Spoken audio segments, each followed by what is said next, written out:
importe aujourd'hui de voir comment nous pourrions insister, plus que jamais et en dehors des limites de nos clans respectifs, sur l'impérative nécessité non seulement de maintenir, mais de développer le lectorat. Donc, les métadonnées pour les activités de chaque acteur de la chaîne du livre est essentielle. Donc, si moi, comme libraire, moi, comme éditeur, moi, comme auteur, j'ai besoin de traiter des métadonnées pour savoir combien j'en ai vendu, pour savoir lesquels qui vendent le plus, etc.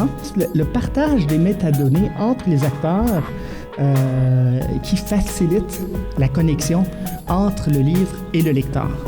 Ouvrir ces données a comme premier avantage d'augmenter la valeur, la véracité, dans le fond, des données qu'on a au début à l'interne.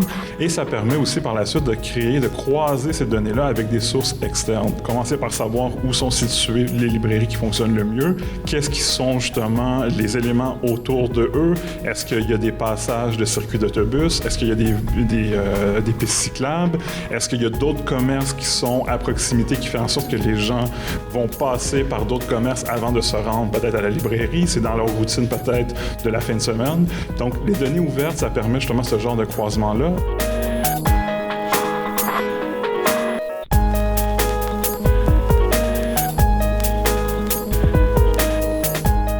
Il nous semble, dans le milieu du livre, qu'il y a parfois des contradictions dans les choix qui sont faits dans les médias.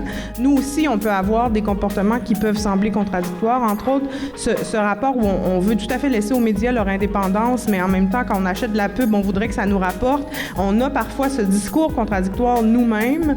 De la même façon, pour reprendre ça, on veut pas que ce soit people, mais on voudrait que ce soit plus sexy. Nous, comme milieu du livre, ou vous, comme milieu du livre, vous avez à réfléchir, je crois, à ces contradictions devant lesquelles on est parfois comme éditeur, comme auteur, pour que cette relation-là soit saine, en fait, puis qu'on la maintienne dans cet esprit de circulation de communication.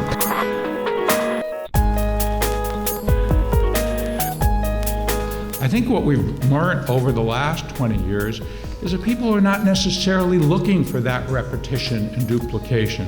They want a unique experience. They want what happens in their place not to be necessarily the same as what happened in every other place. Combien d'entre vous, libraires, ont organisé des brunchs?